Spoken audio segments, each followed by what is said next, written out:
ہمیں نہ سمجھائیے ہمیں کیا کرنا ہے نہیں کرنا ہے، وہ ہم اچھی طریقے سے جانتے ہیں، یعنی اچھے برے کا فیصلہ ہم خود کر سکتے ہیں۔ السلام علیکم ورحمۃ اللہ وبرکاتہ۔ دوستو، امید ہے کہ آپ سب خیریت سے ہوں گے۔ آج کی اس ویڈیو کے اندر کچھ ایسے ٹاپک پر ہم بات کریں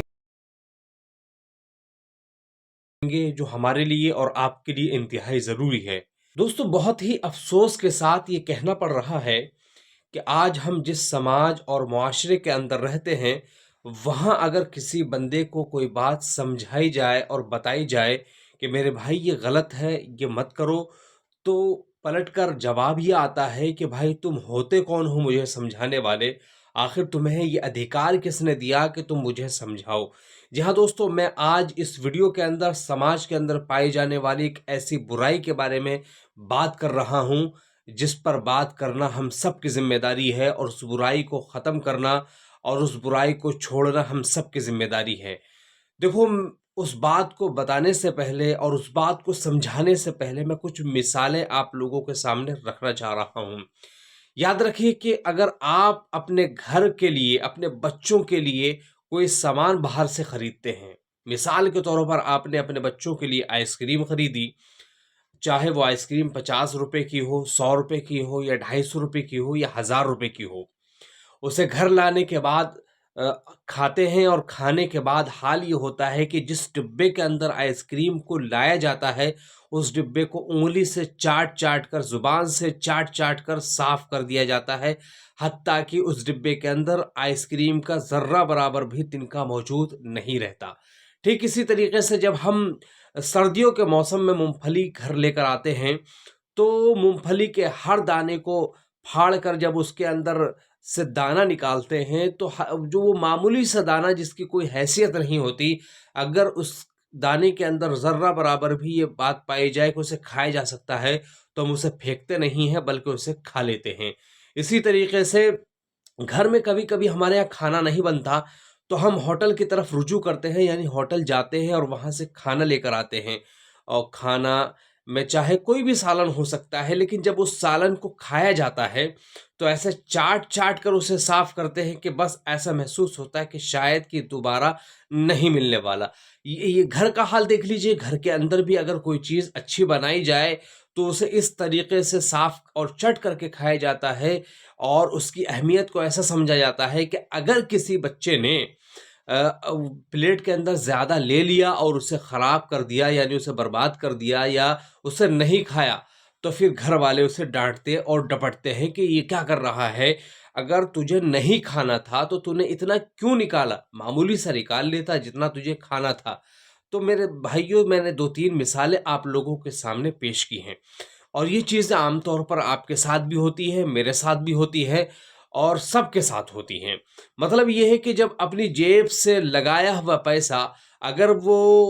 برباد جائے تو بہت زیادہ دکھ اور تکلیف دیتا ہے، کھانا برباد ہو جائے تو بہت زیادہ تکلیف ہوتی ہے، کوئی چیز برباد ہو جائے تو بہت زیادہ تکلیف ہوتی ہے۔ لیکن آج ہمارے سماج کے اندر ایک ایسی برائی اور ایسی غلط بات بہت تیزی کے ساتھ پھیلتی جا رہی ہے، جس پر روک لگانا میں یہ سمجھتا ہوں کہ انتہائی ضروری ہے۔ ساتھیوں، آپ کی اسکرین پر میں نے ایک فوٹو لگایا ہے، آپ دیکھ رہے ہوں گے کہ شادی کے ٹیبل کا فوٹو ہے، اور اس پر کئی طرح کی پلیٹیں رکھی ہوئی ہیں، اور ہر پلیٹ کے اندر کھانے کا کچھ نہ کچھ حصہ کچھ نہ کچھ مقدار میں ضرور موجود ہے۔ یہ اس لیے دکھا رہا ہوں کہ عام طور پر ہمارے یہاں شادی بیاہ کا حال یہی ہو چکا ہے کہ ہم جتنا زیادہ رزق شادی بیاہ کے اندر برباد کرتے ہیں، اتنا کسی موقع پر نہیں کرتے۔ گھر کے اندر کوئی فنکشن ہو، کوئی پروگرام ہو، یا شادی بیاہ کا پروگرام ہو، عام طور پر یہ دیکھا جاتا ہے کہ جب بھی ہمارے گھر پر مہمان آتے ہیں اور مہمان کو کھانا پروسا جاتا ہے، یا پھر ایک اور طریقہ ہمارے یہاں چکا ہے کہ ابھی ہم نے یہ دیکھا کہ پچھلے 10 سالوں تک تو یہ تھا کہ مہمان جب گھر آتے تھے تو ان کو کھلانے کے لیے کچھ افراد ہمارے تیار ہوتے تھے کہ بھائی تمہیں